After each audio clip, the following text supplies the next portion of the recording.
If you are not able to translate your dreams, your ideas into a finished product, into a service that people can feel, that can solve the problems of people, you will remain poor.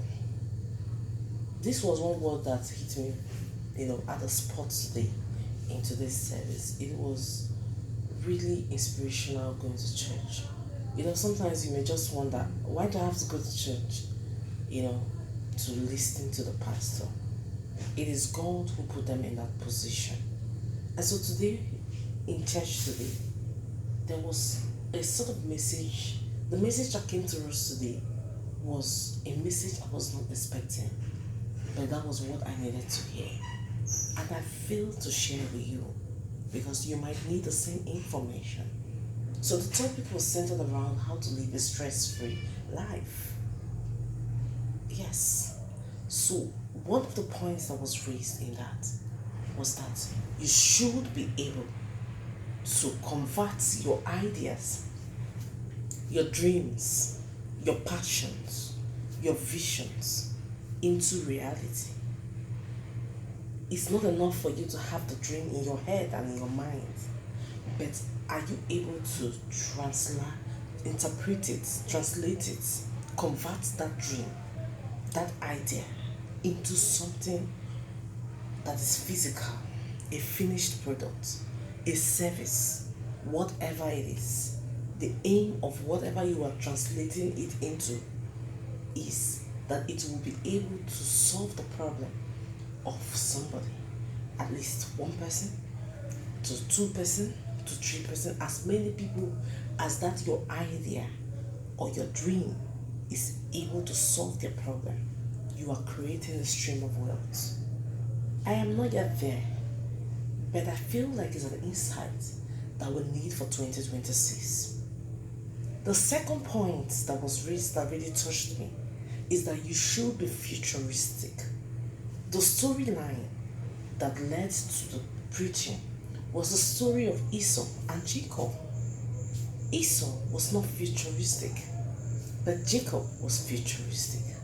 You could see it in everything he did, from how he, intentionally asked Esau, when Esau asked him for his pottage, for the birthright.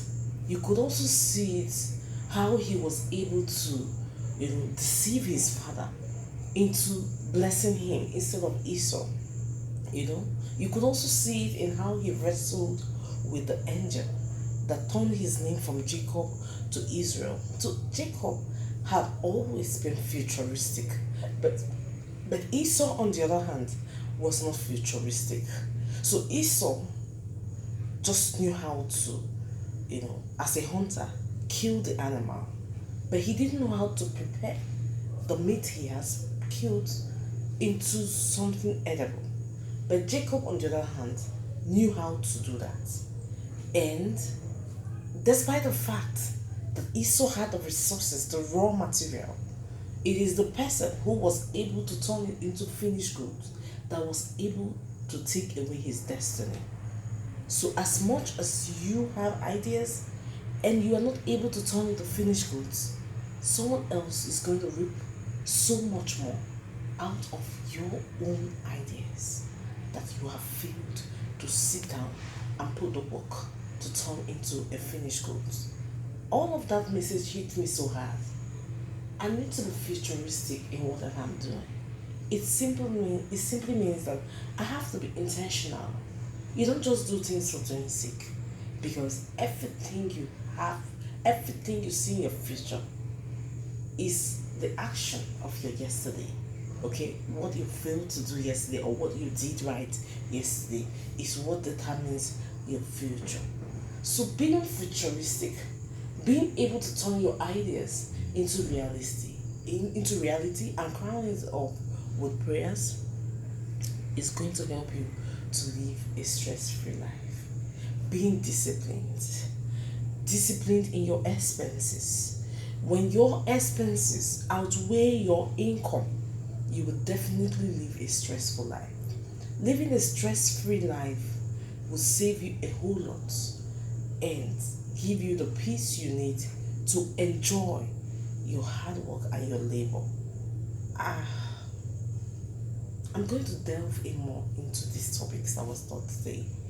And I hope that what you've learned today and what I've shared with you can actually set the foundation for you to plan your 2026, being futuristic and begin to think of what idea that you can turn into a physical product, into a physical finished product that can solve the problem of someone. A product can be a service, can be a finished good, so whatever it is, think of the idea you can transform to solve the problem of people, and that brings you wealth inflow and also helps you to live a stress-free life. Do have a blessed day.